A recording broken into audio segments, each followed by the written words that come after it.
Good evening, ladies and gentlemen. Let me just check that we have sound. I'm just going to stall for time a little bit because we are having some technical issues once again, which is all the fun of going live. So let me just check I'm live on here and that you can hear me. That's not the one. Grant Saunders goes live here. There we go. Let me just check that. So let's have a, we've got a good evening from Natasha Stanley there. Adam Richard Dealey is here as well. And we have sound. Do we have sound? Yes, we have sound. Thank you very much for that, Adam. So guys, it's quite interesting. Ed has just messaged me to say it is asking for a password and not letting him into the software. So he's trying to find a different device as we speak, and hopefully all will be well. It's all good fun. We've done these things before, and it's always nice to be kept on my toes. There we go. Jason Nobby Morgan is here. Good evening, Mr. Bond. Oops, sorry, Mr. Saunders. There we go. So yes, so Ed is going to keep trying. He's done these before, so I know we're in good hands. I'm going to keep my eyes out for him at the bottom, but otherwise you will have me to listen to and talk to. So I'm trying to think what the Mr. Bond, oops, sorry, Mr. Saunders. That's Jason being Jason. So it looks like we're coming out of lockdown. It's Easter weekend here in the United Kingdom. I think it's Easter weekend everywhere in the world, to be fair. But yeah, it should be interesting. I know we had a nice and sunny day this last week. Actually, it's been really nice and sunny, and next weekend it is forecast, next week it is forecast snow.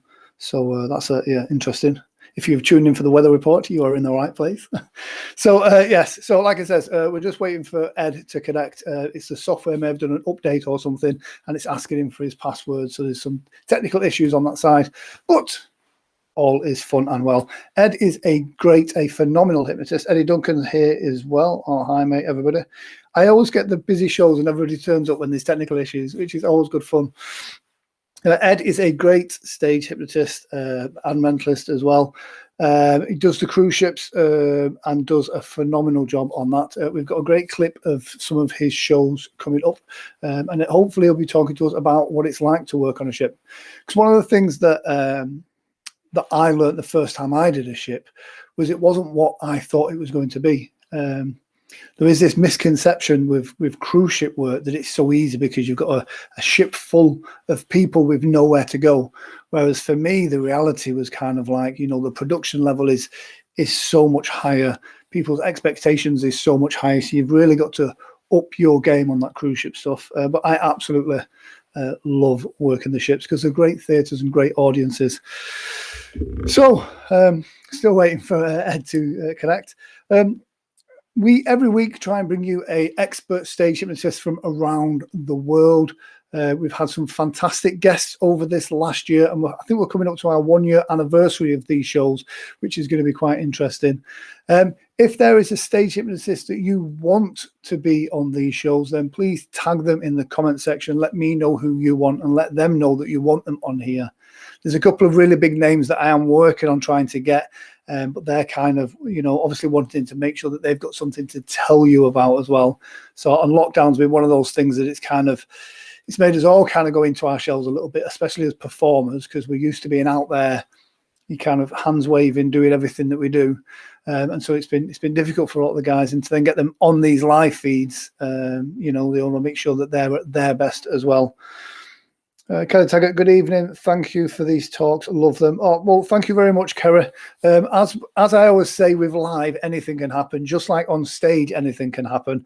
And, it's one of those that with it being live and connecting live to the guests, when it doesn't go right, sometimes you've got to think on your feet.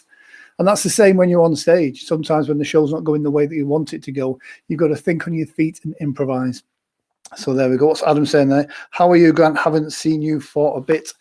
I see Adam more than anybody else in this world, actually. And generally, Adam kind of jumps on a live feed when I'm getting changed. So that's quite interesting. Kaz Riley, yes. Kaz Riley is a great hypnotist. She's not so much a performance hypnotist, or not that type of performance anyway. She deals with another type of performance. Hi, Roy Miller. Good evening to you too as well, Roy.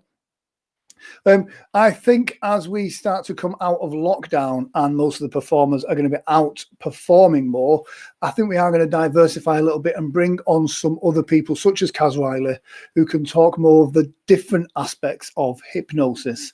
We spent a year interviewing some of the top stage hypnotists in the world, and we've had some great guests on here, and it might be nice to diversify a little bit and get on other experts. Kaz Riley, for those of you who don't know, is, she deals in kind of the sexual side of hypnosis, not the erotic hypnosis stuff, but like hypnosensuality. Great guest. And we've got some other hypnosis guests lined up as well. So again, if you've got particular areas of interest that you would like, then we'll definitely get them on. But I've already spoken to Kaz about coming on, and she's very keen to do that as well. I was a guest on Kaz's show probably just over a couple of years ago, and that was great fun. And Kaz speaks about hypnosis and her niche all over the world. She's absolutely fantastic. John Steele says, I think I see you more. Yes, John Steele, when he catches me on a live, generally he turns up after the live with biscuits for me when it doesn't go right. So, but I actually saw John. I was on a podcast with John this afternoon.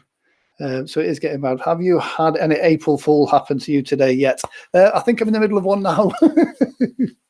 So I'm just going to see if there's any. Kaz sounds fab. I thought you would like Kaz, Eddie. So I don't know what's happened here. So he's just messaging that he doesn't know what's happened. Let me just message him back. What I'm going to do, I'm going to ask him to just keep trying. And if he can't make it on, then we are going to have some fun.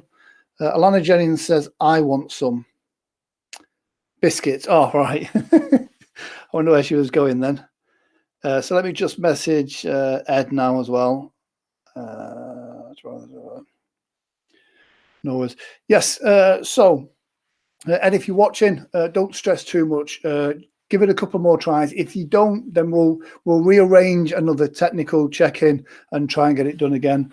Sometimes the software is updated. Sometimes it's on my side, so we'll see what that is. So, guys, if you are checking in to see Ed, I do apologise. We are having some technical issues. So, as I was saying, we are looking at diversifying and have other experts in the hypnosis world coming in and talking about what they're doing and their special brand and their niche in hypnosis. But one of the things that's consistent with everything, and what I always kind of say about stage hypnosis is, stage hypnosis isn't just the comedy stuff as well.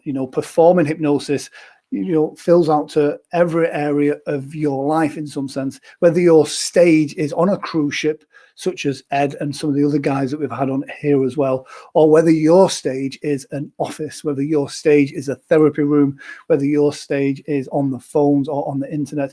It's about putting your best foot forward and performing. And that's what performance hypnosis is. What we do is it's not just about making people do silly things, cluck like chickens and bark like dogs, even though that is quite funny to do. There's a lot of misconceptions about the whole making people cluck like a chicken. And a lot of stage hypnotists don't do that because it is so cliche. But it's one of the favorite parts of my show is to make people cluck like a chicken because it's expected. It's good fun. And if it's done in good taste, it's hilarious. Alana Jennings, any hypnobirthing tips for my sister? She's determined that's how she's going to manage pain during her labor anytime now. From what I understand on the hypnobirthing thing, it's about preparation. It's not so much somebody comes in with a pocket watch as you go into labor. It's during the process of the pregnancy, you learn the techniques for hypnobirthing in the run up to that as well. And do you know what? It is an amazing way. I say it's an amazing way to give birth. I don't know. I've never given birth, but I've been told it's quite painful. But with hypnobirthing, it works on helping you become relaxed. It works on helping you manage pain. And when you are relaxed, that's going to help with the birth being natural as well. Jason Owen Morgan says, I think you can guarantee happening on stages. Anything can go wrong, including splitting trousers. Absolutely. Jason Morgan, he has a great story about when his trousers split when he was on stage, and luckily he was wearing pants. I myself have had my pants pulled down on stage, so anything can happen, and it does. Adam says, I can't wait to see you perform again. Seen your videos and looks like a great night of entertainment. It is. I always say, whether you come see me or see any stage hypnotist, it's one of the best forms of entertainment done right. It's like karaoke for the mind. And if you have an interest in psychology, it's a great show for you. If you have an interest in comedy and improv, it's a great show for you. If you have an interest in stand-up, it is a great show for you. Vicky Winter says, I can assure you giving birth hurts. Yes, I know. I knew the moment I said that, I thought I'm going to get some attacks here. Yes. Yes. Alana Jen says, yes, she's read loads of books. No one will be there with her hypnotist-wise. It's all just mindfulness and what she's read, I think. Yes, and that's one of the misconceptions of hypnobirthing. The hypnotist isn't actually there at the birth. They give you some self-hypnosis techniques, some anchors. So when it comes time to going into labour, you can fire off those anchors and do the meditation, the self-hypnosis, and get into there. And who'd have thought tonight's show would have gone in the direction of hypnobirthing? Let's make Grant uncomfortable. There we go. It's Grant's shoelaces that terrify me on stage. Far too long. Yes. I have some very special pair of shoes. I'm a big believer in ritual. So I have my Eves and Grey. That's not a plug, but I wear my Eves and Grey shoes because they have purple soles with really long purple laces. But I have been known to almost trip over my own laces as well. Natasha Stanley says, I've done it twice, Lam. First time I had nothing. Second time I was begging my mum to kill me. Good luck for her. That's all I can say. Oh, I thought she was talking about hypnosis then. I think we've been hijacked now. It's become the Grant Saunders birthing show. Adam Richard Dealey says, big shoes, Alana Jennings. He's asking Alana if she has big shoes. So I believe Ed has not been able to make it. Apologies for that. If you've tuned in just for Ed, I've come here just for Ed. And this is, do you know what? In however many shows we've done now, this has only happened a couple of times, 3 times, I believe. And so that's not too bad. We will definitely try and get Ed within the next couple of weeks as well. We've also got a catch up with Ray. But don't forget, if there's a hypnotist, both stage or any other type of hypnotist you want on this show, tag them in the comments. Let me know who they are, and I will definitely contact them as well. Vicky Winter says, don't knock it, Grant. Don't knock it. Is that the giving birth, the purple shoes? Sorry, Grant will play this. No, do you know what? You guys can talk. Do you know what? Hypnobirthing, again, it's a misunderstood thing for people that don't know about it. So any type of kind of, getting it out there and letting people know about it, because it used to be seen as really woo-woo, kind of shaking chicken bones in a corner with incest sticks. It is not like that at all. It truly is a phenomenal way to help people with childbirth. Vicky Winter, all of it. Vicky, you're an absolute star. Tell us about any shows that you've got booked in. Here in the UK, we are still in lockdown, but we are starting to make our way out of that. So I've got some great shows coming up as well. I've just done an interesting arrangement with a very popular, the UK's #1 most renowned drag act. And so we're doing the Betty Bangs and Grant Saunders Roadshow in the Midlands. That's going to be quite interesting. Yeah.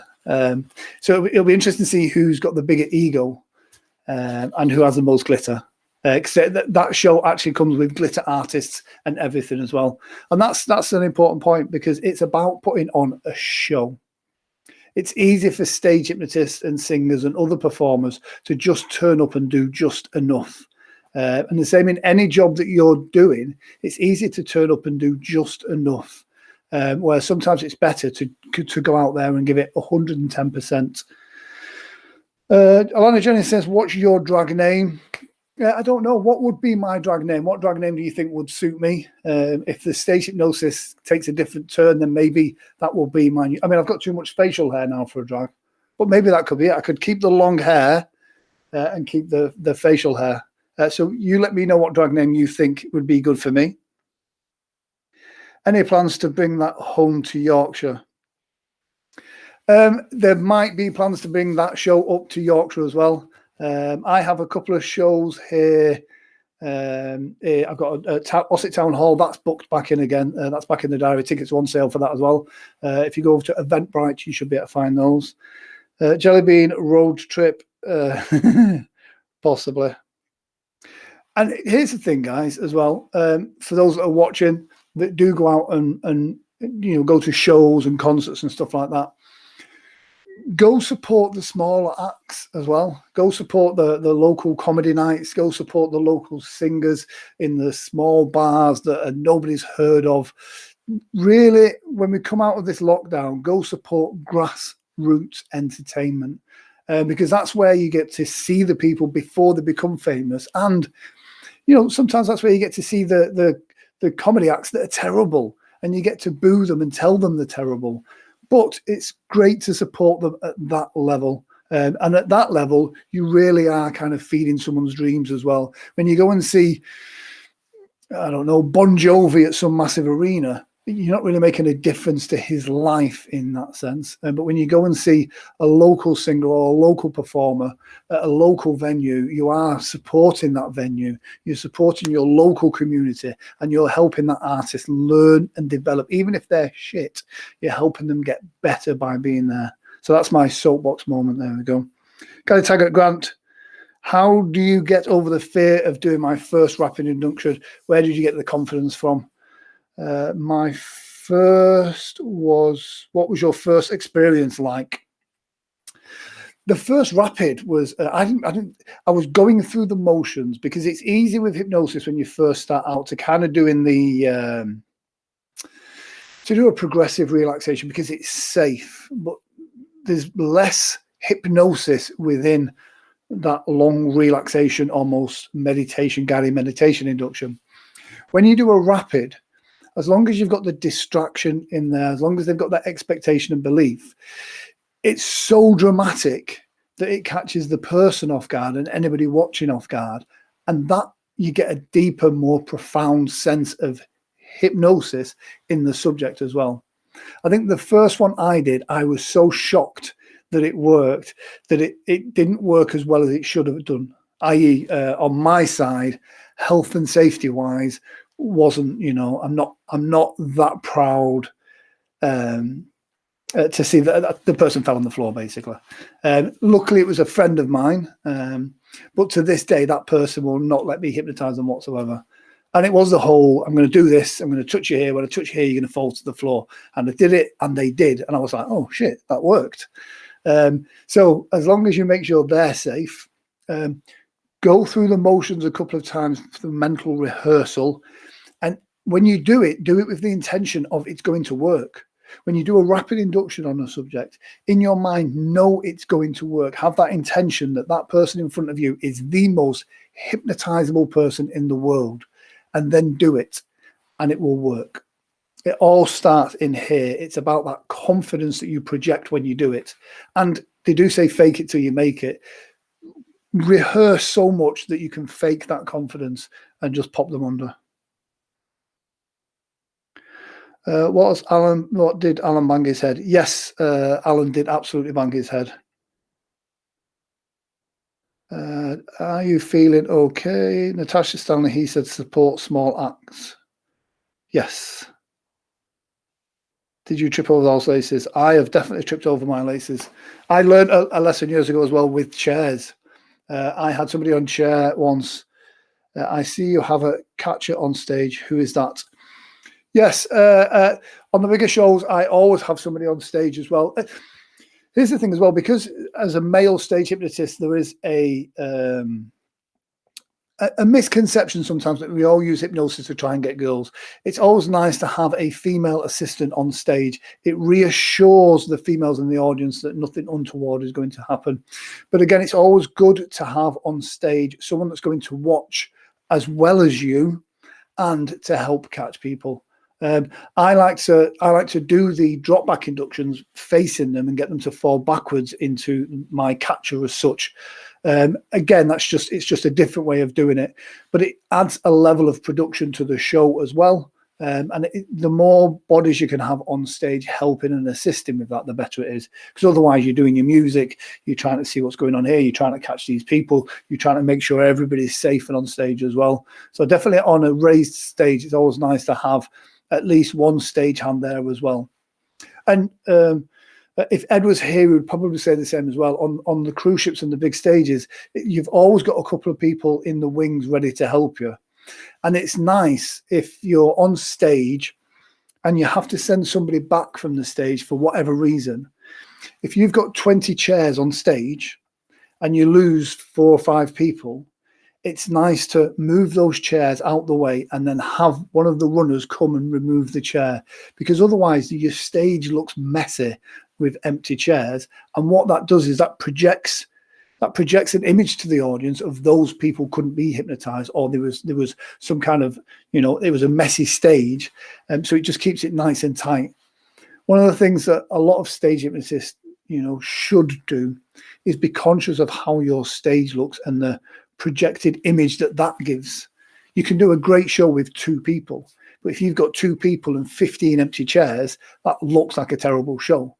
If you've got 2 chairs on a big stage and 2 people in those chairs doing brilliantly, then that's a great show. That's how it was meant to be. So Alana Jennings says, unless empty chairs are for social distancing. Absolutely right. It's a really good way with a social distance show is to turn a chair backwards, so you have a person and then an empty chair, or stagger those chairs as well. Unless you tell you, yes, his hair fell off. Catch on stage. Kerry Taggart, thank you very much. There we go. Unless the empty chairs for social distancing. Yeah, perfect. So it doesn't matter where you are in the world. Most countries have a phenomenal circuit for stage hypnosis. For anyone watching that has an interest in getting on stage, I would recommend you go and see at least 2 or 3 shows, volunteer for at least a show. So you get to experience what it's like to be on stage. You get to experience what the show is going to be like. Stacey Dealey's here as well. I always get everybody in my show when something goes wrong. Do you ever need a catcher? Give me a shout. Oh, Kerry, that is an absolute. Do you know what? You would love it as well. It's a great way to experience stage hypnosis as well when you're in the side wings as such, seeing what's going on. Oh, there we go. Betty Bangs. We were just talking about you earlier about the Betty Bangs Roadshow in the Midlands. So that is absolutely fantastic. There we go. Adam Richard Dealer, don't you do drag? Yes, Stephen, they were trying to guess what my drag name would be, and I explained that it's not me doing the drag show. It's Betty Bangs, who is the UK's #1 female impersonator. I just got here Fernandez from Canada. Hi, Richard. Yes, Fernandez couldn't make it. Well, he could make it, but he had some technical issues. The software was asking for a password off him, and we don't have a password in this system. So we're going to try and figure out what the technical issue is and get him back another time. But yes, great to have another Canadian hypnotist here as well. For some reason, Canada really has some top quality hypnotists from there. Richard Cole is from Canada, and tonight's guest, Ed, was from Canada as well. So yes, I mean, I talk about the joys of live when anything can go wrong, and generally does. So there we go. Richard Cole Bummer. Yes, I know. I was really looking forward to tonight's guest, fellow cruise ship entertainer as well. So it really, I like to get cruise ship people on, because when you take your show onto the cruises, it's really just a different level. And the pressure that comes with that is just phenomenal. And the rewards are pretty good as well. So, yes. So, guys, Richard join? Richard was a guest a few weeks ago, Lan, and he's a great hypnotist. He's known as that hypnotist guy. We should maybe get Lan on sometimes. So yes, guys, like I said, go support your local entertainment. Go see the local grassroots venues, no matter where you are, because like I said, you're actually helping improve somebody's life, helping someone hone their craft, helping them get better. And if the shit, tell them the shit, because that way it helps them improve their craft. Don't shout it from the audience, obviously, but that's the way that people get better at their stage craft. Next week, again, we have some great guests for you. Hopefully, we've never had 2 bounce in a row, so who knows? It could be soon. But yeah, let me know in the comment section who you want on as well, both stage and normal hypnosis. We've got some great guests lined up as well. One guy coming up who was a stage hypnotist that is now hypnotherapy trainer. Whereabouts in Canada are your guests from? From all over Canada. Richard will tell you where he's from. He's in the comment section. But yeah, there was a couple of great hypnotists in Canada. And when someone sees a good show, it encourages people to be interested in that type of entertainment. So because of that, there's been a homegrown, really top quality stage hypnotists that have come out of that area. And because it's not been cheapened by cheap training and cheap knockoffs, they do seem to output really good quality stage hypnotists, as well as the UK. I think we have more hypnotists here in the UK per square foot than anywhere else in the world. But I think we've only got about 6 good ones. And I'm not going to say who they are. So, guys, that is pretty much it from me. I've waffled on for 26 minutes. Hi, Barry. We have a Barry here. That could be Barry St. John. Barry is another great UK stage hypnotist, if that is the correct Barry that I am thinking of. Yeah, so Canada is like a beautiful country. Or Canada is a beautiful country. It very much is. Do you know what? Everywhere is. One of the good things that we've got this year in the UK with being in lockdown is it gives us a good reason to find some of the really stunning places here in the UK to go on holiday.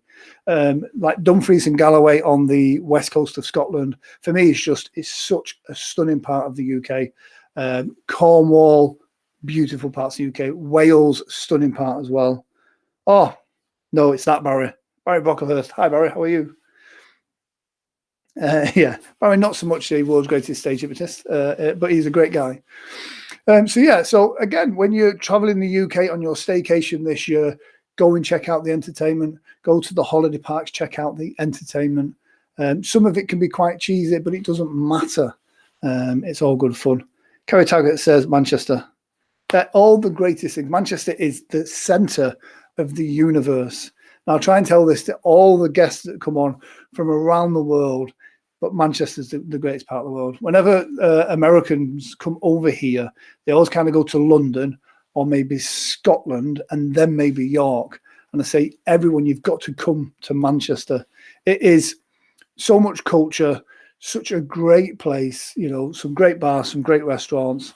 And yeah, I don't know what else touristy there is to do in Manchester. Yeah. According to Grant, Manchester is a small fishing village in England. Yes, on my website, I always describe myself as coming from a small fishing village called Manchester. How many hypnotists with an M60 ring road, Grant? Stage hypnotist, I could probably say 1, 2, 3, 4. I could probably count 6 stage hypnotists within the M60 ring road. They're stage hypnotists. As for hypnotherapists, probably a lot more than that. But it's the same with anything. We've got lots of people that are theatres, Muppets. How many hypnotists? Theatres, Muppet. Manchester has some great theatres as well. Yeah.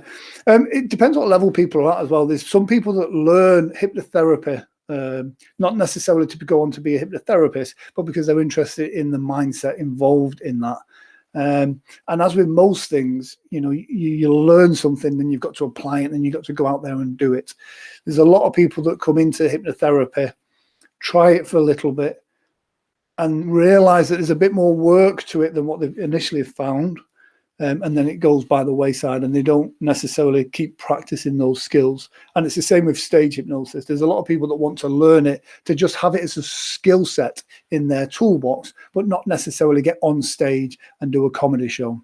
Because to stand on that stage, you can have all the knowledge in the world, but to physically get out there, stand on that stage and say, "Good evening, ladies and gentlemen," takes so much if you've not got that inside you already. But if you're an introvert and you don't think that that's any good for you, trust me, it's still a great skill set to learn, because I never believed I would be a speaker on stage. I used to have terrible stage fright, and doing stage shows was my way of getting over it. And now there's nowhere else I'd rather be. When I'm off stage, I'm still quite introverted. And I know a lot of people that know me probably don't think that, but it really is. It's a great way of me being able to exercise those demons and express those parts of my personality. Natasha Stanley says, "I think my interest is more regarding NLP and manipulating situations in my favour." Yes. And Alana Jennings says, "A performer who doesn't know about theatre," who I say. Yes, I mean, NLP and see, manipulation is such an overrated, or a lot of people think of it as being a very negative word. I don't think manipulation is a bad word. I think manipulation used for bad intentions is negative. But when you add salt to your food, you are manipulating it. So manipulation per se isn't such a bad thing. If you can go into a situation in sales, marketing, even if it's to help people or for customer service, to have those techniques, those language patterns that NLP gives you, that hypnosis teaches you, these are tools that you can use in your everyday life to help you get more from life or more from a situation, or enable you to help more people. Natasha Stanley and palm reading. I have no idea. I just get to see the comments that get to flash up, and it always catches me off guard trying to read the comments and as well. So once again, guys, if you are just tuning in as well, tonight was supposed to be Ed Fernandez, but unfortunately we've had some tech issues and Ed cannot join us. So you've been stuck with me seasoning it. Yes. Seasoning it is the same as manipulating it. In fact, I might use the word seasoning instead of manipulation from now on. I quite like that. Jason Nobby Morgan, I think the hardest part about stage hypnosis is the band can play to one person. We need a crowd to participate both on stage and in the audience, as they are 50-50. Absolutely right. They always say a stand-up comedian is the loneliest job in the world. The reality is a stage hypnotist has to walk out on that stage, and the mindset of the audience is always going to be, I'm not going to volunteer. He's not going to hypnotize me, especially in UK audiences. A stage hypnotist has got to go out there and in a very short space of time build rapport with the audience through making them laugh, create a connection with them so that their collective energy is pointing in the right direction, because everybody wants you to have a good show. And then from there, you've got to make the audience want to be hypnotized, because most people think I'll watch the show and I'll watch someone else do something silly, whereas it's my job and a stage hypnotist job to make you go, oh, do you know what, I'm going to give this a try. And then you end up on stage and then you're doing silly things in a nice possible way. But so yeah, that moment, and it happens when you do everything by the book, everything is right, and then you go, if you'd like to be hypnotized, come and join me on stage now. The music plays and then nobody comes forward. You know, you've got to really think on your feet in that moment, because if you just sit there and wait and nothing happens, that's going to be awkward. So yeah, you've got to dig deep and find ways to get people moving, to get there, to manipulate them from those chairs onto the stage. So yeah, it's a great point, is that, Jason? So guys, 34 minutes of me waffling on. I do apologize that we've not been able to get tonight's guest on. Please do, if you don't subscribe to this channel already, please like and subscribe this channel. You will find, if you look through the videos, a collection of some of the top hypnotists in the world. And I do really mean that. And each week they give some real advice, some real tips, some absolute gems of information. If you have an interest in hypnosis, whether it be therapy or for stage, Adrian Knight is here. Adrian, how are you? Adrian was our guest last week, and he managed to get through, so points to you, Adrian. So check out those videos. And Adrian had some great tips as well last week. If you have an interest in hypnosis, whether it be therapy or stage, then have a look through those videos. There is nearly a year's worth of quality content, of absolutely, top advice.